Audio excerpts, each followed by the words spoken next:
Muito boa noite, meus caros alunos e minhas caras alunas do terceiro período do curso de Direito da UFRN, Campus Caicó, inscritos na disciplina Direito Penal 1. Na noite de hoje, nós vamos concluir o estudo do tema Iter criminis, crime tentado e crime consumado, que foi por nós iniciado na aula de ontem. Na aula de hoje, terça-feira, dia 21 de maio de 2019, temos ao fundo, como uma aula com fundo musical, é sempre interessante. Eu até sugiro a vocês, quando estiverem estudando, utilizem música, preferencialmente música erudita, que ajuda a arejar os horizontes intelectuais, a abrir os horizontes e as perspectivas para o nosso estudo fluir de forma mais intensa, mais contundente. Ao fundo nós temos aí a grande pianista francesa Brigitte Ingres tocando os noturnos de Chopin, o grande compositor franco-polonês Frédéric Chopin, um dos grandes nomes da música erudita internacional. Eu coloquei baixinho para não atrapalhar a compreensão dos alunos. O fundo musical é só para criar um clima de introspecção necessário e produtivo ao nosso estudo. Mas vamos direto ao que interessa. Na aula passada nós iniciamos o estudo desse tema, tratando das diversas fases do Iter criminis, conceituando o que vem a ser Iter criminis, falando a respeito das duas grandes fases do Iter criminis, aquela fase interna, aquela fase meramente psíquica, meramente psicológica, que alguns autores subdividem, a cogitação, né? Que alguns autores subdividem em três fases distintas, denominando de cogitação, deliberação e conclusão, chamam de conclusão, e também a questão da fase externa, né? Fase externa que compreende os atos preparatórios ou preparação, os atos executórios, também denominado de execução, e a consumação, né? A consumação delitiva, que é o ápice, a consumação que se dá quando se aperfeiçoou todas as elementares, todos os elementos normativos do tipo penal, quando a descrição feita em abstrato pelo nosso legislador penal encontra-se pronta e acabada, encontra-se consumada, aperfeiçoada, havendo a consumação do crime. Estudamos também as teorias que se prestam a tentar compreender qual é o momento limítrofe, quando é que se dá a transição da preparação para a execução, a transição dos atos meramente preparatórios para os atos de execução delitiva. Lembrando, gente, que essa discussão é particularmente interessante pelo fato de que apenas a partir do momento da execução, apenas a partir do momento que se iniciam os atos executórios do crime, a conduta passa a ser punível. A conduta, na fase interna, na cogitação, e também nessa primeira etapa da fase externa, na etapa da preparação dos atos preparatórios, é absolutamente impunível, consiste no irrelevante penal, salvo, logicamente, quando os próprios atos preparatórios implicarem na prática de um crime autonomamente considerado. Quando aquele ato de preparação, por si só, já constituir outra infração penal. Mas, de resto, a preparação é, via de regra, impunível.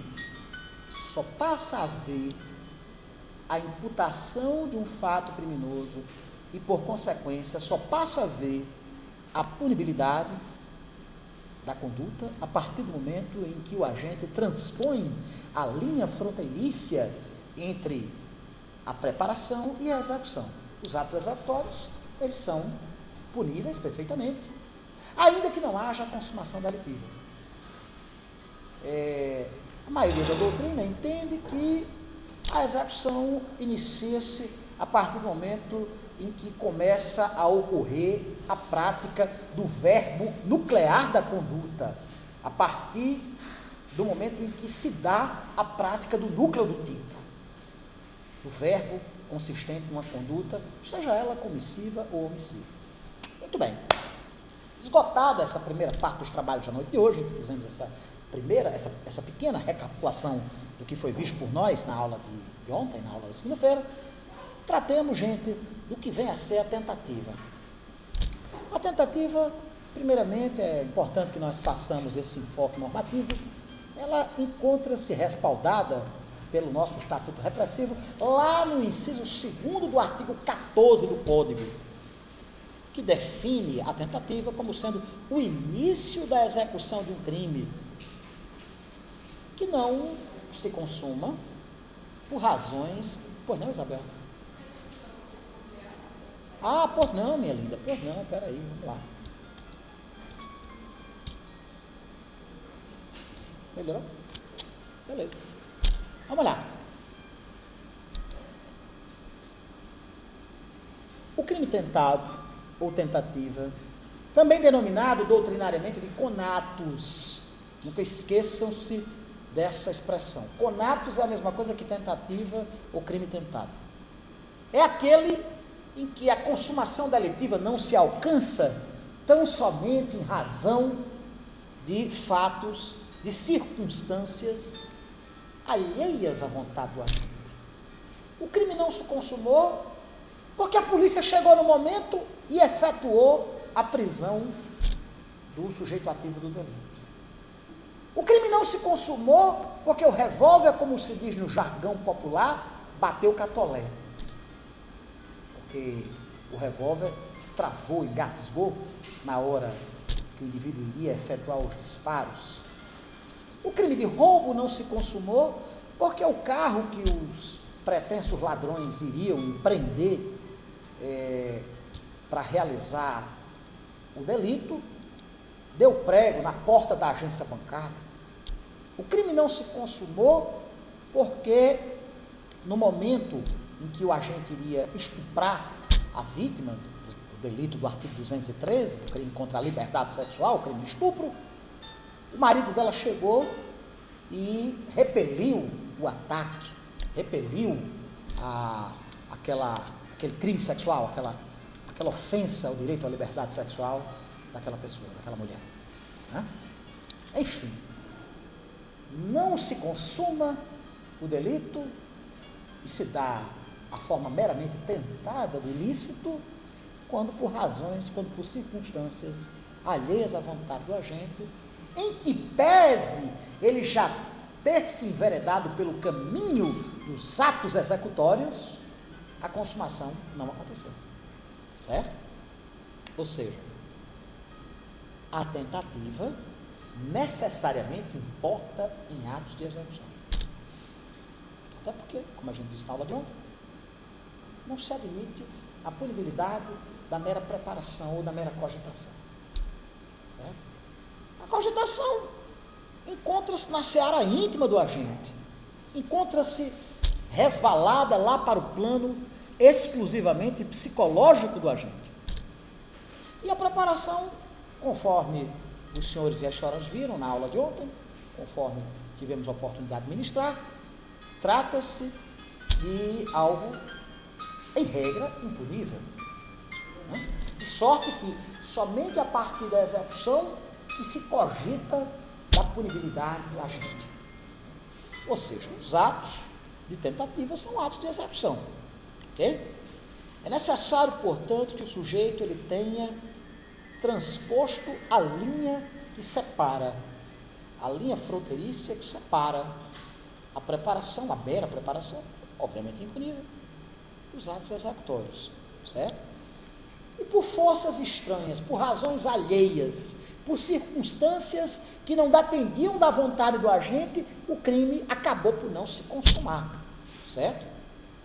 Aí nós temos, a doutrina nos ensina isso, uma tipicidade inconclusa, uma tipicidade que não foi concluída, que não foi finalizada e que, portanto, sujeita o agente a uma sanção penal minorada, haja vista que não houve a consumação. E nós vamos tratar disso ainda na aula de hoje.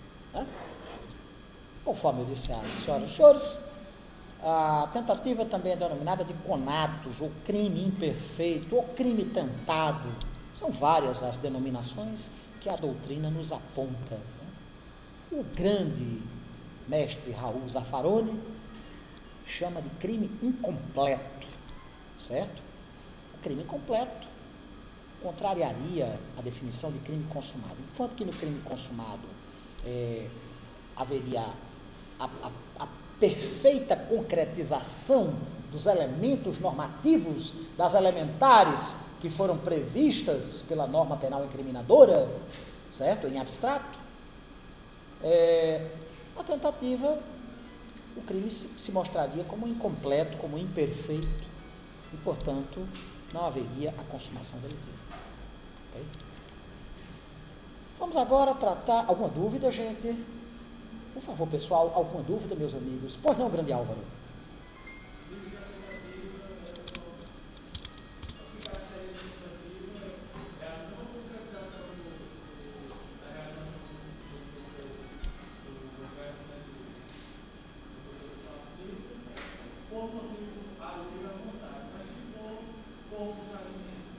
Não, aí veja bem.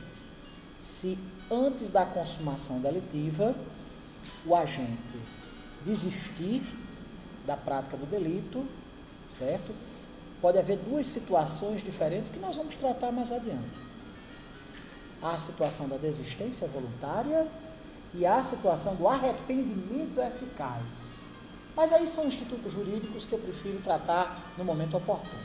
A desistência voluntária e o arrependimento eficaz, que tem lá suas consequências diferentes da tentativa. Aqui na tentativa nós estamos falando tão somente da situação hipoteticamente prevista pelo inciso 2º do artigo 14 do nosso Código Penal. Situação essa na qual a consumação delitiva não acontece, não ocorre, não se dá, tendo em vista a concorrência de circunstâncias alheias à vontade do agente. Certo? O agente iniciou a execução criminosa, a execução delitiva, mas não chegou a consumar o delito por circunstâncias advindas de razões outras que não a sua vontade. Se for a sua vontade, aí existe a questão do arrependimento posterior e da desistência eficaz, né? A desistência voluntária, né? Mas a gente trata isso no momento oportuno. Pois não, meu nobre? Desculpe. Crime falho e tentativa. Muito bem. O crime falho é uma denominação meramente doutrinária, daquele crime que não ocorreu, não se consumou, certo? E o crime falho, ele abrange tanto a tentativa, certo? Quanto o arrependimento eficaz, a desistência voluntária, certo? Nós podemos dizer que o crime falho ele é o continente e a tentativa é o conteúdo. A tentativa a qual nós nos reportamos aqui abrange abrange tão somente as circunstâncias alheias à vontade do agente, certo? O crime falho é aquele que não aconteceu, que não ocorreu, haja vista algum fenômeno, que inclusive pode ser a tentativa, certo? Mais alguma dúvida, pessoal? Seria um gênero do qual a tentativa seria espécie. Mas não há essa expressão crime falho na norma penal incriminadora, nem tampouco na parte geral do Código. Não existe essa expressão crime falho. Crime falho é uma expressão exclusivamente científica, doutrinária, né? Aqui nós falamos da tentativa, e a tentativa aqui é quando há a não consumação delitiva, haja vista a ocorrência de circunstâncias alheias à vontade do agente. Exaurida essa conceituação acerca do instituto jurídico da tentativa, tratemos agora dos elementos constitutivos da tentativa. Quais são os elementos que compõem a tentativa? Quais são os elementos que integram a estrutura da tentativa? O primeiro deles, logicamente, é o início da execução do crime. É preciso que o agente tenha transposto a fase da preparação, que ele ingresse na fase da execução delitiva, vindo a praticar a conduta descrita no verbo nuclear do tipo penal. Então, por exemplo, o senhor tinha dado que o carro que está salvando assim, quando deu o prédio, não configurou tentativa, não. Circunstâncias alheias à vontade da gente, sem dúvida. Mas ele não deu início à execução. Certo. Mas se você levar em consideração que ele se encontrava, lembre-se da teoria objetivo-formal. Se eles estavam na porta de um banco, certo? Armados, dentro de um veículo, né? A teoria defendida por Pierangeli e por Zaffaroni, né? Que eu particularmente me afeiçoo muito a ela. É indiscutível que houve o início da execução delitiva, em que pese eles não tenham feito a ameaça, em que pese não tenham feito a subtração da res futura, né? Mas voltando aqui, o primeiro elemento constitutivo, o primeiro elemento que compõe a tentativa, vem a ser justamente o início da execução do crime. É necessário que o agente ele tenha saído da fase, da etapa da mera preparação e tenha já se enveredado pela fase da execução do crime, certo? O segundo elemento constitutivo, é necessário para a caracterização do Instituto Jurídico Penal da tentativa que ocorra a ausência da consumação em razão de circunstâncias alheias à vontade do agente. O crime não ocorreu não porque o agente não queria, ele queria, mas em razão de circunstâncias advindas de motivos outros que não a sua vontade, o crime não aconteceu. Ele, por exemplo, efetuou vários disparos no desafeto, mas o desafeto foi prontamente socorrido e levado à unidade hospitalar mais próxima e não veio a óbito em razão do laborioso e célere atendimento ao qual restou submetido dentro daquela unidade hospitalar, dentro daquele nosocômio. Nós temos uma tentativa, mas não houve a consumação por razões outras, razões, circunstâncias alheias à vontade do agente. O terceiro elemento constitutivo, e sob a minha singela ótica o mais importante, é necessário que haja o dolo de consumação. Por exemplo, no crime de homicídio. O crime de homicídio reclama, no tocante ao elemento subjetivo do tipo, que haja o dolo no sentido da vontade de matar, o animus necandi. Eu me recordo daquele filme Desejo de Matar, aquela série de filmes de Charles Bronson. Os que são cinéfilos, os que gostam de cinema devem se lembrar. É preciso que haja o dolo no sentido de obter a morte de alguém, né? Por isso que se fala no dolo de consumação. O dolo da tentativa é igual ao dolo da consumação. Não houve a consumação delitiva porque circunstâncias alheias à vontade do agente impediram a concretização da figura típica prevista lá pela norma penal incriminadora. Vocês estão entendendo? E esses são os elementos constitutivos da tentativa, né? Um ponto importante. A tentativa ela não é trazida especificamente pelo Código Penal ou pela legislação extraordinária para esse ou aquele delito individualmente considerados. De modo que a figura da tentativa prevista no inciso 2º do artigo 14, ela é compatível para todas as figuras delitivas. Como é que se apresenta, gente, na prática? Como é que, por exemplo, o Ministério Público redige a denúncia? Faz assim. Vamos criar aqui, artigo 121, que é o crime de homicídio. Parágrafo 2º, vamos colocar inciso 1º, quando o homicídio é praticado mediante pago ou promessa de recompensa, que é uma das qualificadoras do parágrafo 2º do artigo 121. Aí bota artigo 121, parágrafo 2º, inciso 1º, cumulado com, aí bota sempre a expressãozinha, C/C, cumulado com artigo 14, inciso 2º do Código Penal brasileiro. Por quê? Porque a tentativa pertine a todos os delitos. O legislador não esculpiu para o homicídio, forma atentada.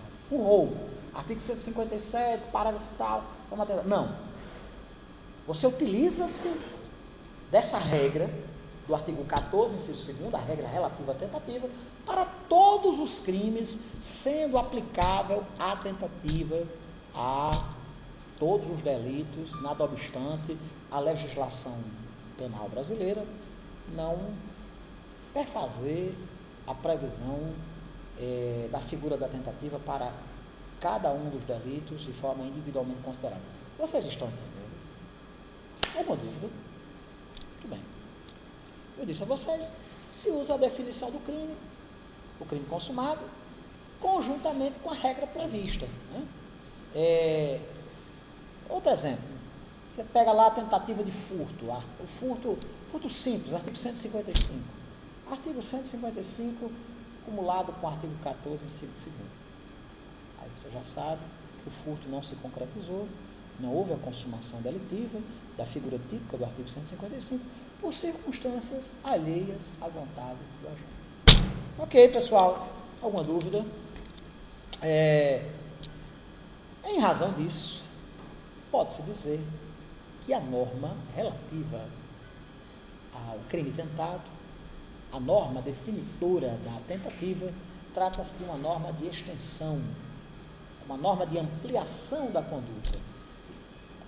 Se dá uma ampliação temporal do fato típico, com a utilização da regra contida no artigo 14, inciso 2º do Código Penal brasileiro. Né? Esse alcance não se limita apenas ao momento da consumação, mas também a períodos anteriores. Ou seja, o fato típico em que pese não ter sido consumado, ele é suscetível de punibilidade, de culpabilidade, portanto, de punibilidade.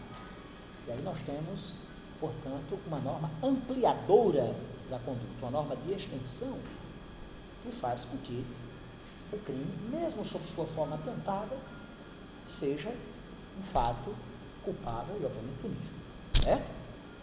Abarca-se os atos executórios prévios à consumação sob a rubrica do tipo penal que teria se concretizado se o agente tivesse efetivamente praticado todos os elementos descritivos, todas as elementares da conduta normativa. Beleza, pessoal? Alguma dúvida? Posso passar adiante? É interessante, gente, que nós temos aqui algumas teorias que se prestam a explicar a questão da deixa eu voltar aqui. A primeira teoria, certo? Ela se reporta à fase dos atos preparatórios e também à execução. O sujeito é punido pela intenção. É a chamada teoria subjetiva, certo? Existe uma segunda teoria, a teoria sintomática, que foi introduzida pela escola positiva de Ferri, Lombroso e Garofalo, que sustenta que a punição se dá em razão da periculosidade subjetiva do agente, o perigo revelado pelo agente na intenção, certo? Possibilita-se a punição também dos atos preparatórios, pela mera manifestação da periculosidade da conduta do agente. Nós temos aqui a teoria objetiva, realista ou dualista, que a tentativa ela só é punida em face ao perigo proporcionado ao bem jurídico penalmente resguardado, que leva em consideração o desvalor da ação, o desvalor da conduta do agente e também o desvalor do resultado. Por isso que se fala teoria dualista. A tentativa, segundo essa teoria objetiva, deve receber uma punição inferior à do crime consumado, tendo em vista que o bem jurídico não foi atingido totalmente. Nós temos também a teoria da impressão, também chamada de teoria objetivo-subjetiva, que ela é uma atenuação, uma limitação à teoria subjetiva, evitando que os atos preparatórios sejam alcançados. A punibilidade da tentativa só é admissível quando a atuação da vontade do agente, da vontade ilícita do agente, seja adequado para comover a confiança da vigência do ordenamento normativo. Daí se falar em teoria objetiva e subjetiva, certo? Quando o sentimento de segurança jurídica for afrontado pela conduta do agente.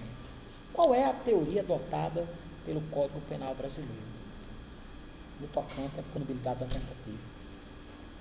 O nosso Estatuto Repressivo utiliza-se justamente para punibilizar a tentativa a chamada teoria objetiva, realística ou dualista, ao determinar que a pena para a tentativa deve ser correspondente à pena do crime consumado com um mínus, com uma redução de 1 a 2 terços.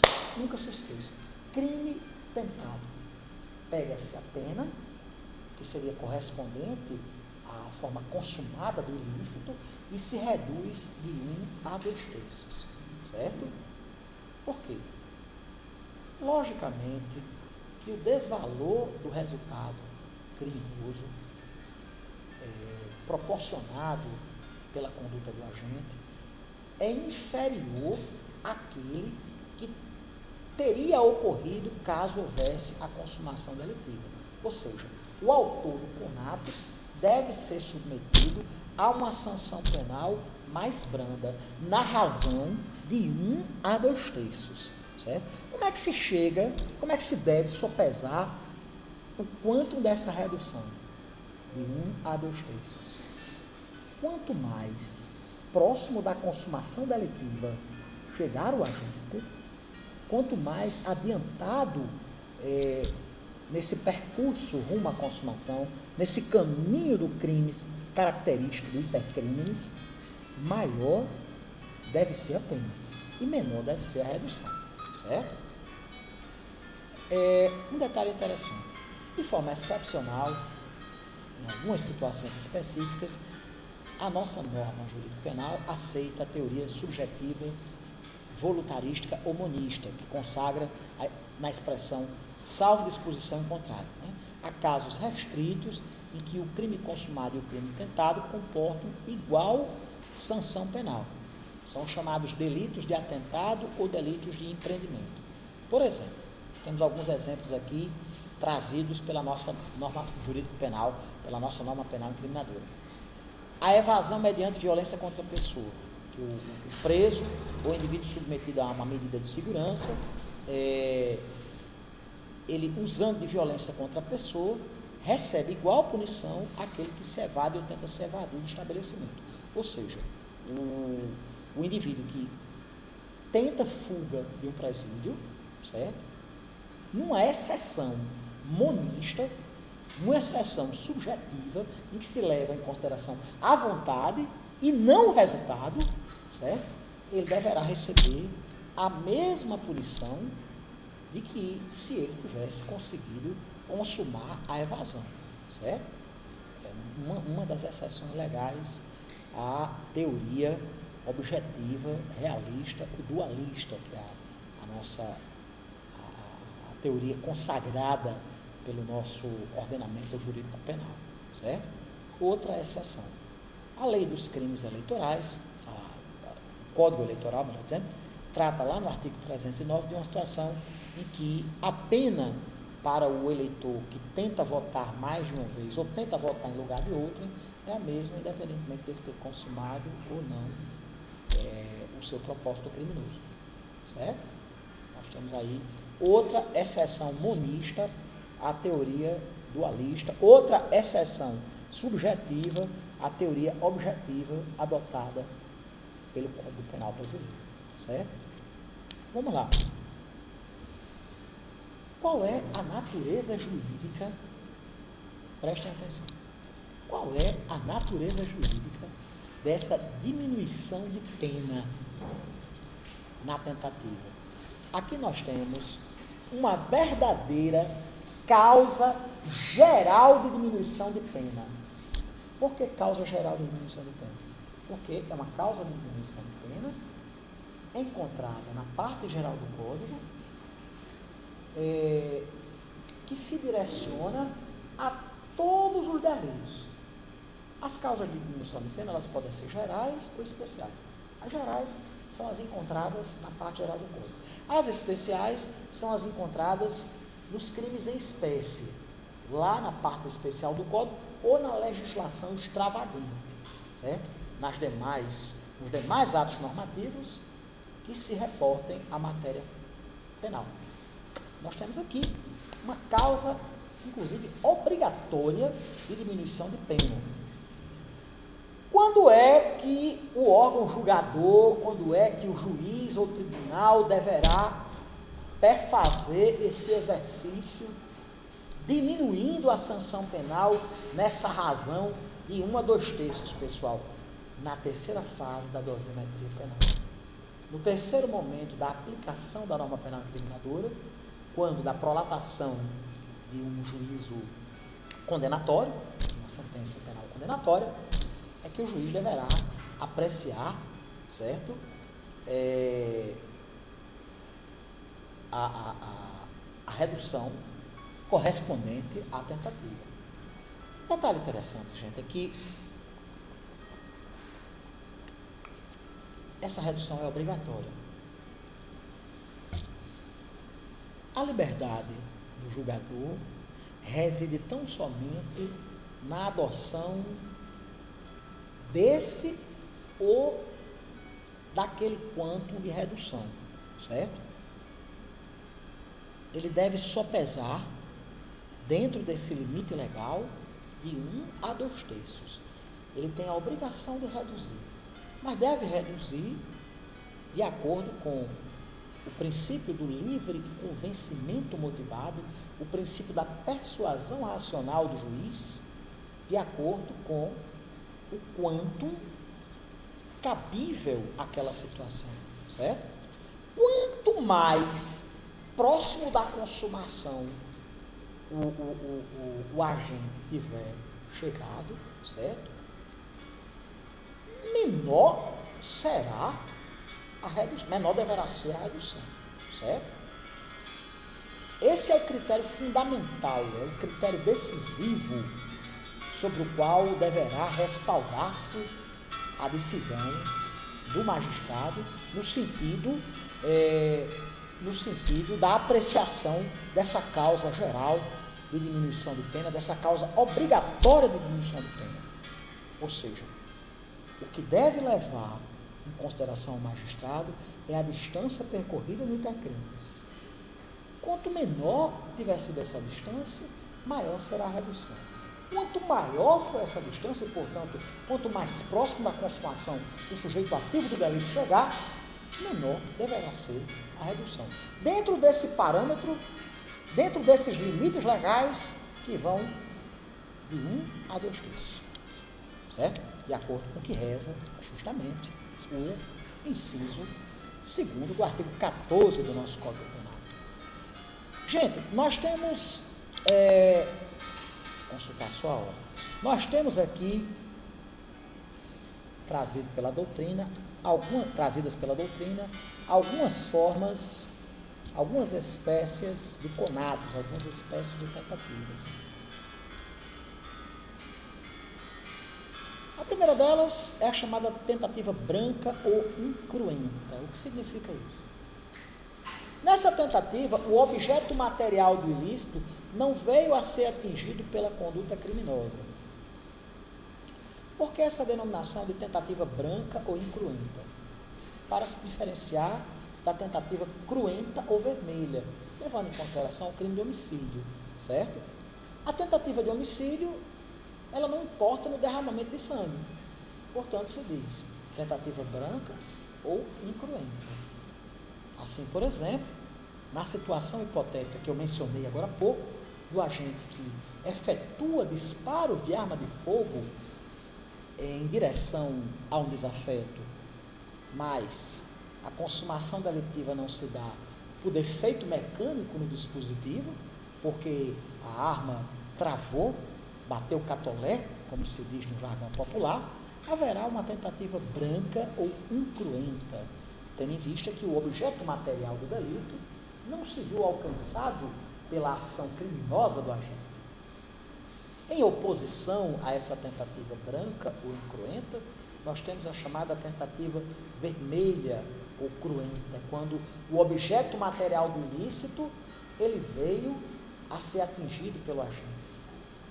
Aí nós temos, novamente, tomando como exemplo o crime de homicídio, uma tentativa de homicídio que resulte em lesões à incolumidade física do agente, provocando derramamento de sangue. O agente efetua 2, 3, 4 disparos em direção ao desafeto, que não vem a morrer porque foi atendido celeremente, porque foi rapidamente levado ao hospital mais próximo e, tendo sido atendido com eficiência pela equipe que se contava de plantão, equipe médica que se contava de plantão, não veio a óbito. Nós temos aí um típico exemplo de tentativa vermelha ou cruenta, tendo em vista ter ocorrido derramamento de sangue. Levando aqui para outro tipo penal, no crime de roubo, a subtração da coisa alheia móvel mediante violência ou grave ameaça. Nós teríamos como exemplo de tentativa branca ou incruenta o ato de um agente ameaçar a vítima com um revólver para que ela lhe entregasse a res furtiva, o objeto pretendido, mas a vítima, que se encontrava também armada dentro do exercício do esforço necessário inerente à legítima defesa, repeliu aquela lesão ao seu direito e alvejou o agente, imobilizando-o através de disparos proferidos pela vítima. Aí não há o alcance do objeto material. Em oposição a isso, também no tocante ao crime de roubo, vamos supor que o ladrão conseguisse perfazer a inversão possessória típica, característica desse tipo de crime, e a vítima tivesse entregado a res furtiva. Ocorre que, em que pese o agente ter atingido o objeto material do delito, vamos supor que naquele exato momento vinha passando uma viatura da polícia que conseguiu desarmar e prender o agente, não havendo, portanto, a consumação delitiva. Nessa situação, nós teríamos uma tentativa cruenta ou vermelha, tendo em vista que o objeto material teria sido alcançado. Nós temos também a chamada tentativa perfeita, acabada ou crime falho. O agente esgota todos os meios executórios e mesmo assim não sobrevém a consumação delitiva por razões alheias à sua vontade. Essa tentativa perfeita pode ser cruenta ou incruenta. E a tentativa imperfeita, também denominada de inacabada ou tentativa propriamente dita. O agente inicia a execução, utiliza de todos os meios possíveis para obter a consumação, mas o crime não se consuma por circunstâncias alheias à sua vontade. Essa é a diferença da tentativa perfeita e a tentativa imperfeita. Né? Existem alguns delitos, alguma dúvida, gente? Existem alguns delitos que eles não admitem a tentativa. Prestem muita atenção. Em regra, os crimes dolosos, eles admitem a tentativa, independentemente de serem materiais, formais ou de mera conduta. O que caracteriza a admissibilidade ou não da tentativa é a uni ou plurissubsistência do delito. Existem determinados delitos que são unissubsistentes, ou seja, eles não admitem o fracionamento da conduta em diversos atos. Portanto, não há possibilidade de fracionamento nas diversas fases do intercrimes, meus amigos. E, evidentemente, esse tipo de delito não comporta tentativa. Porém, os delitos plurissubsistentes, que são aqueles em que a conduta é composta de diversos atos executórios, em que há a possibilidade do fracionamento nas diversas fases do intercrimes, é perfeitamente possível, é perfeitamente admissível a tentativa. O que vai decidir é a unissubsistência ou plurissubsistência. É saber se o crime comporta o fracionamento da conduta em diversas fases, em vários atos executórios, ou se não. Vamos dar um exemplo, 2 exemplos aqui para vocês esclarecerem. O crime de ameaça, lá do artigo 147 do Código Penal Brasileiro. A ameaça verbal, a ameaça feita através da oralidade. Trata-se, por óbvio, de um crime unissubsistente. Eu vou te matar. Obviamente que essa conduta não permite o fracionamento dos atos de execução. Não permite o fracionamento em diversas fases de percrimes. E aí nós temos a inadmissibilidade da tentativa. Não se admite a tentativa num crime formal, como o crime de ameaça, unissubsistente. Mas a ameaça feita por escrito, o sujeito manda um bilhetinho, uma cartinha ou um e-mail ameaçando alguém, mas não chega por algum motivo, ou porque o correio não entregou a correspondência, ou porque o portador não entregou o bilhete, ou porque a vítima, antes de ler o documento intimidatório, sem querer derramou café e estragou o bilhete, a correspondência, ou porque o servidor na internet não estava funcionando e o e-mail não foi enviado a contento. De alguma forma, a ameaça não chegou. Nós temos aí um crime plurissubsistente que admite perfeitamente a forma tentada em razão da possibilidade de fracionamento da conduta. Certo? Ou seja, os crimes formais ou de mera conduta, eles só admitem o conatus se houver a plurissubsistência do delito. Um crime unissubsistente, evidentemente que não admite a tentativa. Certo? A regra, portanto, é a compatibilidade dos crimes com o conatus. Só os crimes formais unissubsistentes, eles não admitem a tentativa. Os crimes materiais, logicamente, admitem porque eles exigem a produção de um determinado resultado naturalístico. Se o resultado naturalístico não for alcançado, obviamente que haverá a mera tentativa, certo? Mas a nossa legislação penal traz algumas exceções legais, nas quais não se permite a tentativa, não se admite a tentativa. Não há, primeiramente, tentativa de crime culposo. Por quê? A produção do resultado naturalístico é involuntária. O agente não deseja, o agente não tem a intenção de produzir o resultado criminoso. E como consequência disso, nós temos a assertiva jurídico-penal, juiz-científica, que diz ser, obviamente, contraditório admitir-se que um crime que não é desejado pelo agente, é uma coisa lógica, certo? Ele venha a admitir a tentativa. Por quê? A tentativa não é a situação. O Instituto Jurídico Penal da tentativa não se caracteriza pela não consumação em razão de circunstâncias alheias à vontade do agente, se nem a consumação delitiva era da vontade do agente. Lembra-se da definição do crime culposo? Não se admite, portanto, a tentativa em crime culposo, certo? Existe uma exceção a essa regra no que diz respeito à chamada culpa imprópria, né, que é compatível com a tentativa, porque na culpa imprópria existe, e eu vou falar de culpa imprópria quando estivermos tratando de culpa dolo e tratar dolo.